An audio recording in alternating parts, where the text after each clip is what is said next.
Selamat malam pemirsa, Anda kembali menyaksikan Newsroom edisi Jumat 28 Februari 2025. Seperti biasa, sejumlah informasi sudah kami siapkan untuk menemani waktu Anda di rumah. Kita langsung saja ke Newsroom selengkapnya bersama saya, Devi Silaban.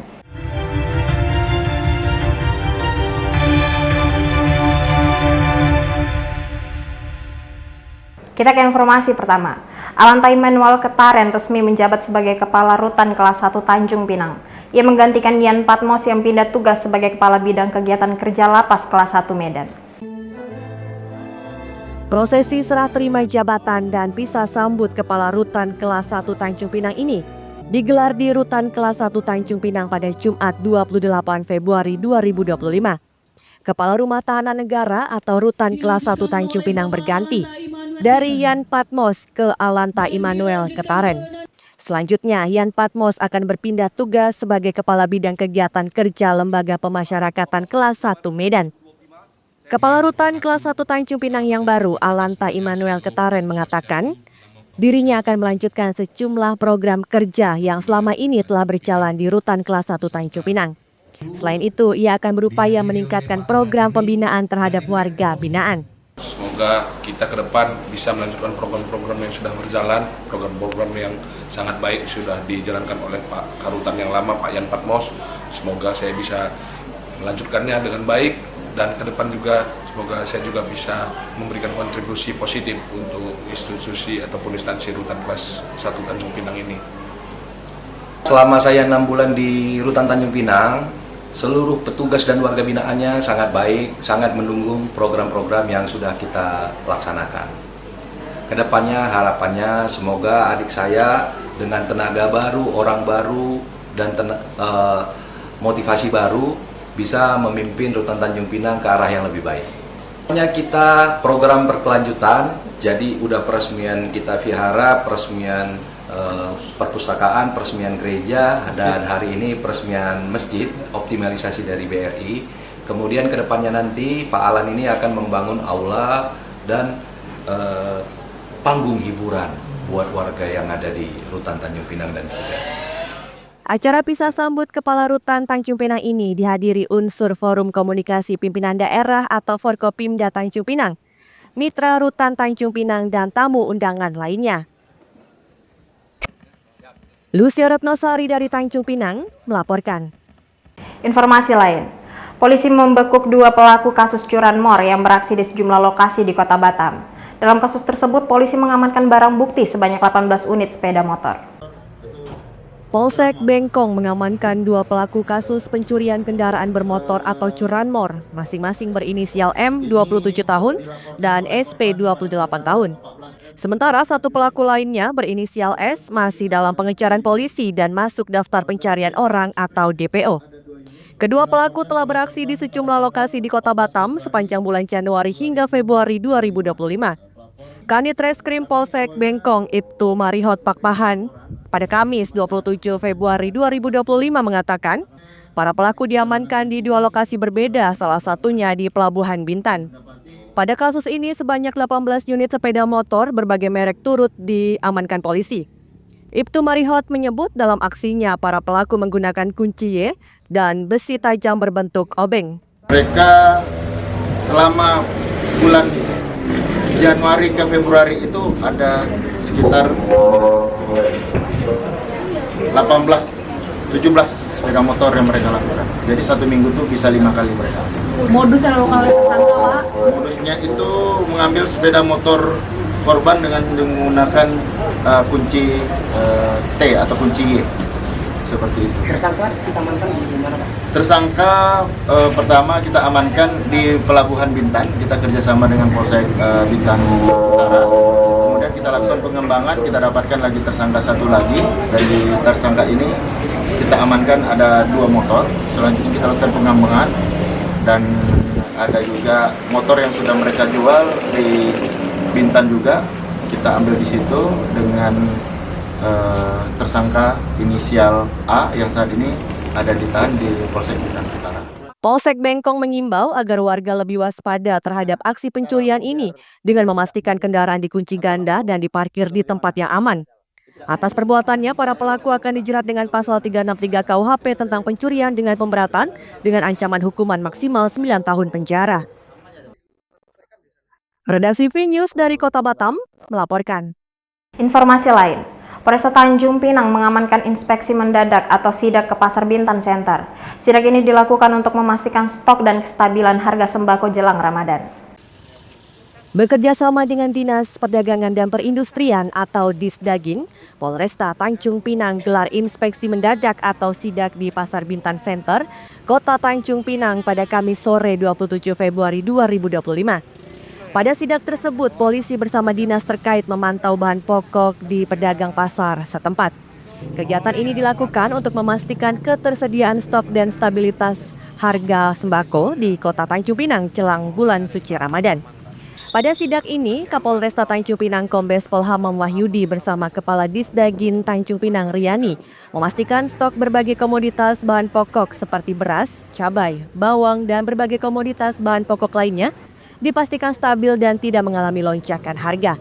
Kapolresta juga mengingatkan para distributor untuk tidak melakukan praktik penimbunan sembako. Jika ditemukan adanya praktik tersebut, menurut Kapolresta, pihaknya akan melakukan tindakan tegas sesuai aturan yang berlaku. Stabil, yaitu di mana harga cabai itu masih di kisaran 64.000 per kilonya, dan itu ketersediaannya juga mencukupi dan tidak mengalami kekurangan dan juga mengalami kenaikan. Dan ini kita patok bahwa nanti itu berdasarkan harga eceran tertinggi. Kemudian juga kebutuhan sembako yang lain seperti beras. Di sini dari rekan Bulog juga sudah menyampaikan beras yang beredar apa aja, ada kelas premium, kelas medium. Dan ketersediaannya juga mencukupi, tidak ada kendala. Hasil dari yang sudah disampaikan sebelumnya oleh Pak Kapolres, kondisi ketersediaan aman, harga terjangkau dan tidak ada kenaikan. Dan hal penting lain yang kita sampaikan kepada masyarakat untuk tidak panik, dan kami sampaikan juga kepada pedagang untuk tidak melakukan penimbunan, karena kami pasti akan terus melakukan sosialisasi, melakukan edukasi bahwa kita ketahui bersama hari besar keagamaan itu selalu permintaan banyak dan harga biasanya naik, tapi sampai dengan hari ini H-2 kondisi masih aman. Selain melakukan sidak di pasar dan beberapa toko, Polresta Tanjung Pinang bersama Disdagin juga melakukan pengecekan di gudang Bulog. Lucia Ratnosari dari Tanjung Pinang melaporkan.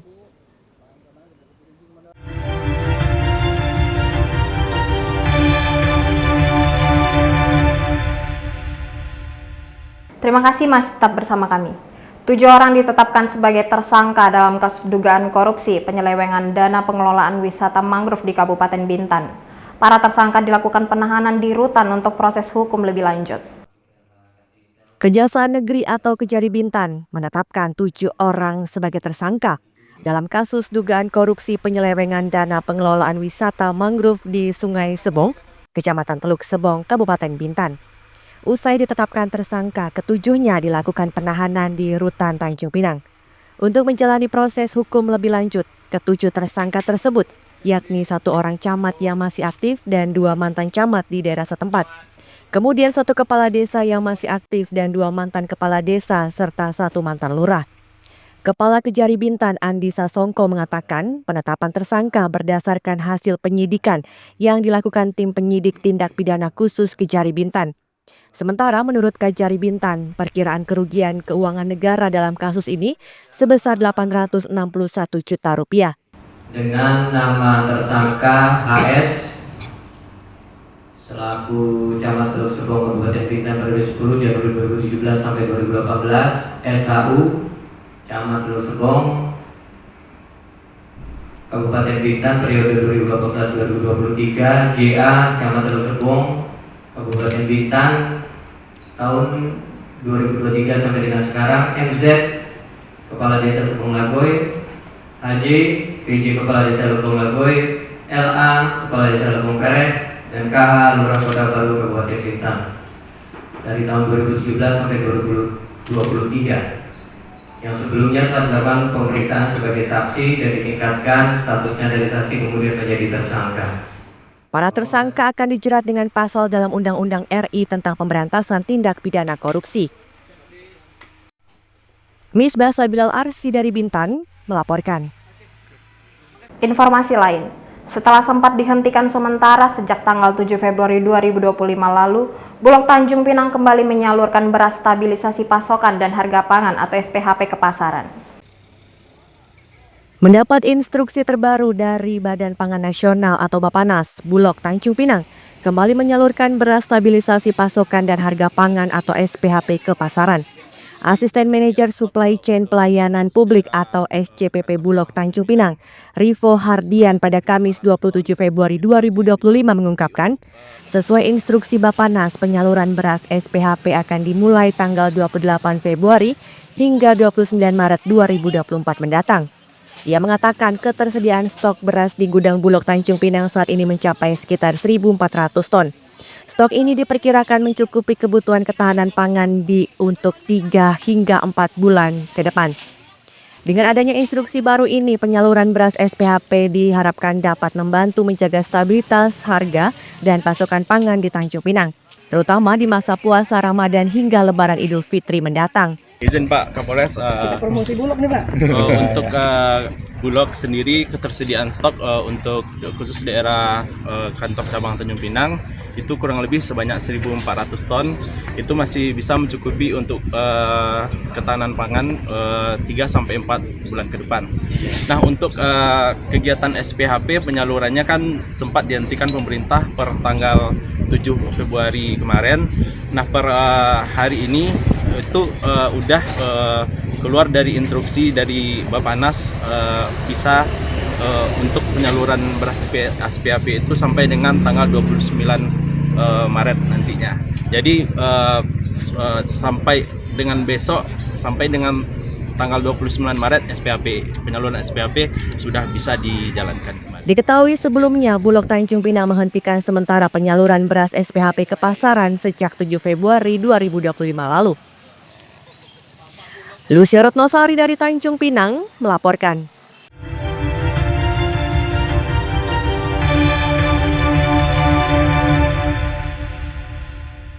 Terima kasih masih tetap bersama kami.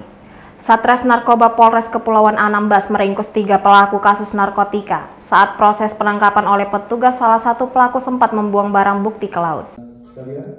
Dengan mengenakan baju tahanan berwarna oranye, 3 tersangka kasus penyalahgunaan narkotika jenis sabu diperlihatkan kepada awak media saat Polres Kepulauan Anambas merilis kasus tersebut pada Kamis 27 Februari 2025. Ketiga tersangka tersebut yakni 3 pria masing-masing berinisial C, A, dan H.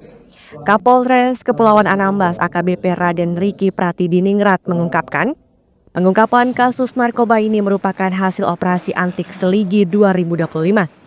Kapolres menyebut jika ketiga tersangka masih dalam satu jaringan dalam peredaran narkoba. Saat proses penangkapan oleh petugas, salah satu tersangka yakni H sempat membuang barang bukti narkotika ke laut. Dalam kasus ini, selain tersangka, polisi juga mengamankan barang bukti puluhan gram narkotika jenis sabu. Barang bukti narkotika dengan jenis sabu-sabu pada TKP 1 dengan berat 0,36 gram, lalu barang bukti di TKP 2 seberat 36,46 gram. Jadi total keseluruhan dari barang bukti yang diamankan itu 36,82 gram.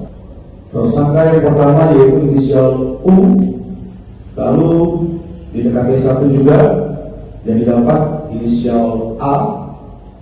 Dan di TKP 2 setelah dilakukan pengembangan, ini barang yang didapat di lokasi TKP 2 yang lebih besar yaitu inisial H. Atas perbuatannya, para tersangka dijerat dengan pasal dalam Undang-Undang RI tentang narkotika. Redaksi V-News dari Kabupaten Kepulauan Anambas melaporkan. Informasi lain, Jaksa memperpanjang penahanan mantan Direktur PT Bintan Inti Sukses Susilawati. Sebelumnya Susilawati ditetapkan sebagai tersangka dalam kasus dugaan penyalahgunaan keuangan PT BIS. Kejaksaan Negeri Bintan memperpanjang masa penahanan terhadap mantan Direktur PT Bintan Inti Sukses atau PT BIS Susilawati di Rutan Tanjung Pinang.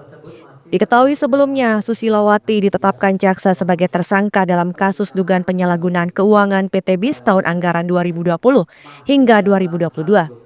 Kepala Kejari Bintan Andi Sasongko pada Kamis 27 Februari 2025 mengatakan, perpanjangan masa penahanan selama 30 hari ke depan ini dilakukan untuk yang kedua kalinya.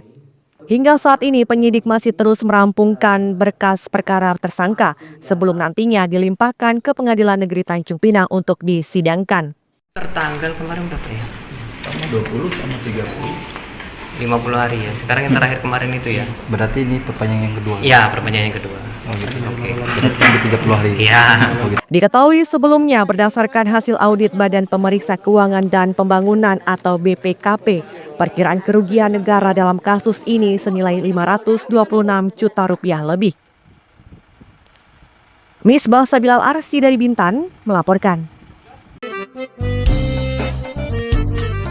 Jangan lupa follow Instagram dan TikTok VNewsClick untuk berita menarik lainnya.